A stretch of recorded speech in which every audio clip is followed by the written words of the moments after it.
இந்த நாளிலும் கூட ஏசாயா 54ஆம் அதிகாரம் 17வது வசனத்திலே வாசித்தோமானால், உனக்கு விரோதமாய் உருவாக்கப்படும் எந்த ஆயுதமும் வாய்க்காதே போம் என்று சொல்லி வசனத்திலே வாசிக்கிறோம். இன்றைக்கும் கேட்டுக்கொண்டிருக்கிற குடும்பத்தின் பிள்ளைகளாகிய உங்கள் ஒவ்வொருவரோடு கூட கர்த்தர் பேசுகின்றார். பிரியமானவர்களே, இன்றைக்கும் உங்கள் குடும்பத்துக்கு விரோதமாக ஒருவேளை சத்துரு பல வகைகளிலே உங்களுக்கு விரோதமாக, உங்கள் சரீரத்துக்கு விரோதமாக, ஒருவேளை குடும்பத்துக்குள்ளே ஒருவேளை சந்தோஷத்தையும் சமாதானத்தையும் நிம்மதியும் கெடுத்துக்கொண்டு இன்றைக்கு சத்துரு பல வகைகளிலே பலவிதமான நோய்களை உங்கள் சரீரங்களிலே கொடுத்து, பலவிதமான நெருக்கத்துக்கு சத்துரு கொடுத்து இன்றைக்கு உங்களுக்கு விரோதமாக பிசாசு போராடி கொண்டே இருக்கலாம்.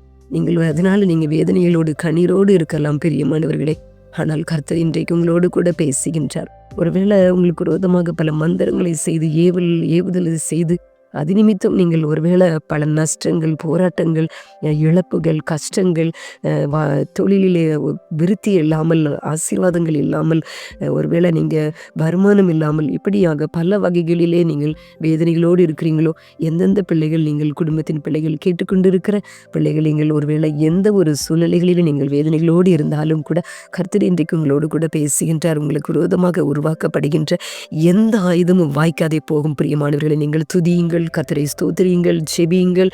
கர்த்தருடைய பாதத்தில் நீங்கள் பாடி துதிக்க மறக்காதீங்க. நீங்கள் பாடி துதிக்கும் பொழுது சத்துரு நொறுங்கி விழுவான். பிரியமானவர்களே, நீங்கள் உங்களுடைய வேதனைகளுக்கு மத்தியிலும் கூட நீங்கள் கர்த்தரை பாடி துதிக்கும் பொழுது சாத்தானுடைய திட்டங்களெல்லாம் அழிக்கப்பட்டு நொறுங்கி விழும்.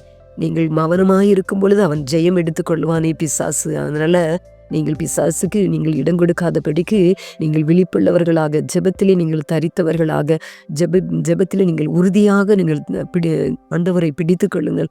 ஆண்டவரே, எனக்கு விடுதலை தாரும் என்று கேளுங்கள். கர்த்தர் நிச்சயமாய் உங்களுக்கு விடுதலையை கொடுப்பார். உங்களுக்கு விரோதமாக உருவாக்கப்படும் எந்த ஆயுதமும் வாய்க்காதே போகும். பிரியமானவர்களே, கர்த்தர் உங்களை சந்தோஷப்படுத்துவார், உங்களை வாழ வைப்பார். ஐயோ, என்னுடைய வாழ்க்கையிலே நான் இப்படியே தான் இருப்பேனோ, என்னுடைய வாழ்க்கையிலே இதே போராட்டத்துக்குள்ளதான் நான் கடந்து செல்வேனோ, இதுக்கு ஒரு முடிவு இல்லையா, இதற்கு ஒரு எல்லை இல்லையா என்று சொல்லி கூட நீங்கள் கலங்கி கொண்டிருக்கலாம். கலங்காதீங்க பிரியமானவர்களே, கர்த்தர் உங்களுடைய எல்லா போராட்டத்துக்கும் ஒரு முடிவை கட்டளையிடுவார். எல்லா ஆயுதமும் வாய்க்காதே போகும். அப்படிப்பட்ட கிருபைகளை தேவன் உங்களுக்கு தந்தருள்வாராக. ஆமென். ஜெபம் செய்வோமா? அன்பிலே இயேசப்பா, அந்த வேலைக்காக நன்றி.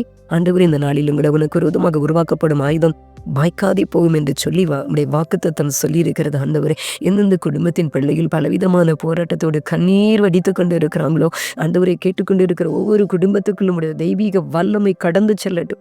சாத்தானின் திட்டங்கள் நொறுங்கி விழட்டும். ஆண்டவரே, ஒரு தெய்வீக வல்லமை இறங்கட்டும். பிள்ளைகளுடைய சரீரத்துக்குள்ளும் ரத்தம் பாயட்டும். சத்துருவினால ஆண்டவரை பாதிக்கப்பட்டு, சத்துருடைய கெரிகளினால சரீரங்கள் பாதிக்கப்பட்டு பலவீனப்படுத்துகிற எல்லா பலவீனத்தின் ஆவிகளும் இயேசப்பா உங்க நாமத்தினால நொறுங்கி விழட்டும் ஐயா. உடைய பரிபூரண வல்லமை ஆண்டவரை இறங்கட்டும். இயேசு கிறிஸ்துவின் இரத்தத்தின் வல்லமை ஆண்டவரை பாதிக்கப்பட்ட உறுப்புகளுக்குள்ளும் இரத்தம் இறங்கட்டும் அப்பா. இயேசப்பா, உடைய தளம்புள்ள கரம்பிள்ளைகளை சுகப்படுத்தட்டும். சத்துரு நொறுங்கி விழட்டும் ஆண்டவரே. அப்படியாக எந்த போராட்டத்தோடு கலங்கி நின்றாலும் எல்லாவற்றிலும் ஆண்டவரை விடுதலையை கொடுத்த பிள்ளைகளை நீங்க ஆசீர்வதிக்கிறதற்காக நன்றி. என்று முதல் ஒரு தெய்வீக சமாதானம் குடும்பத்துக்குள்ள இறங்குகிறதற்காக நன்றி.